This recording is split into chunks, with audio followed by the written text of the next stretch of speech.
வணக்கம் தீபிகா.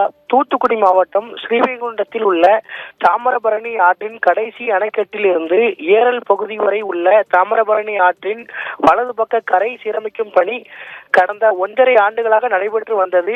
இந்த பணிகளின் போது அந்த கரையை முழுமையாக பலப்படுத்துதல் மற்றும் கரையில் உள்ள சீமை கருவேல மரங்கள் அகற்றும் பணிகள் ஆகியவைகள் நடந்தது. இதற்காக அரசின் சார்பில் 5.28 கோடி ரூபாய் பணம் ஒதுக்கி அந்த பணிகள் தொடர்ந்து நடைபெற்று வந்தது. தற்போது இந்த வடகிழக்கு பருவமழை தொடங்க உள்ள நிலையில் நேற்று மற்றும் இன்று முழுவதும் சாரல் மழை பெய்து வந்தது.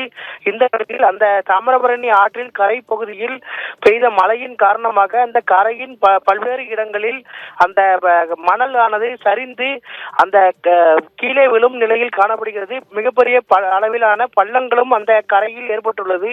இதன் காரணமாக அந்த கரைந்து போன மணல் அனைத்தும் அந்த திருநெல்வேலி திருச்செந்தூர் செல்லும் சாலையில் கரைந்து ஓடுகிறது. இதனால் அந்த 5.28 கோடி ரூபாய் மதிப்பீட்டில் நடைபெற்று வந்த அந்த பணிகள் அனைத்தும் வீணானதாக கூறப்படுகிறது. மேலும் இந்த பணிகள் நடைபெற்று வரும் போதே அப்பகுதியை சேர்ந்த சமூக ஆர்வலர்கள் அந்த தாமிரபரணி ஆற்றின் கரை பகுதியில் பார்க்கிங் டைல்ஸ் என அழைக்கப்படும் கல்லையோ அல்லது அந்த கரையை பலப்படுத்தும் அளவிலான கல்லை பதிக்க வேண்டும் எனவும் கோரிக்கை விடுத்து வந்தனர்.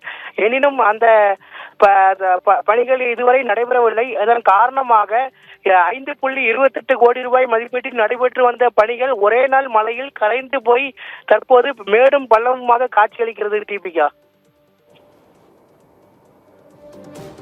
தகவல்களுக்கு நன்றி மணிகண்டன்.